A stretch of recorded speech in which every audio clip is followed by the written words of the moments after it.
meets. So we're gonna meet Plagueis before he meets Palpatine. That which is interesting because I want to know at what point do we meet Darth Plagueis the Wise? Is it right after he kills his master? Is that book going to be canon still? Are they going to pull from it? Well, I mean, technically, it's not canon right now. So, are they going to make that book canon? Is how I should have said it. Or are they going to kind of like pull excerpts from that book and try to make a brand new backstory for Darth Plagueis? That one. That That's what one, they're the gonna do. latter. Yep. Yeah, I think so too. They've done that with a lot of things where they kind of just pull. And I think that's why we're having such a hard time with the Old Republic as well, because I don't think they're happy with a lot of the things because of how Star Wars has progressed without the Old Republic influencing Star Wars media, right? Things like let's use the Star Forge for example. Use Revan. Like we know that Revan's alive, but Revan is a very, very complex character. It's not like Darth Revan can't just be Darth Revan, right? From Star Wars: The Old Republic, because Darth Revan it wasn't just one person. You were Revan, right? Like the character you created was Darth Revan at the end.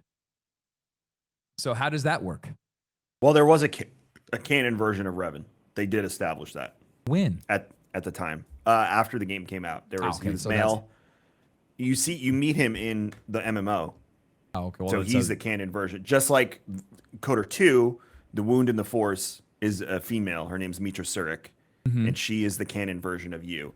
Both of those are obviously games where you can choose to do whatever you want, but there is a canon story that develops from both games into the MMO. Again, but this also, I think, kind of like solidifies the fact that the Old Republic in its current form is very messy, right? It's really, really messy, and it's diluted, and it's just like, man, there's a lot going on. It's really hard to focus on, and so that's why I think we're going backwards. We're gonna continue to go backwards to flush it all out because the future has already been put into place and it's solidified so much that we can't make it work on the past. Like, so we kind of have to retrofit the past to make it work with the current, which is a little frustrating.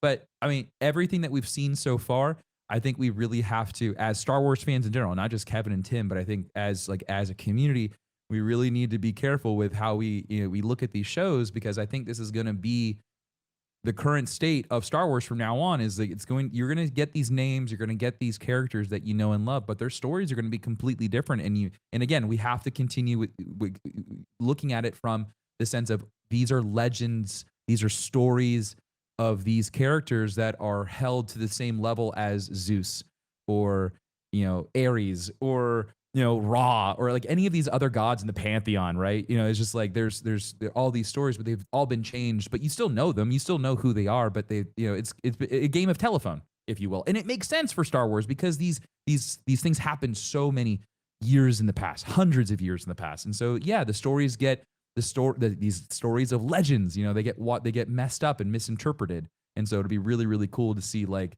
how they go about fixing all of that to make it work with current.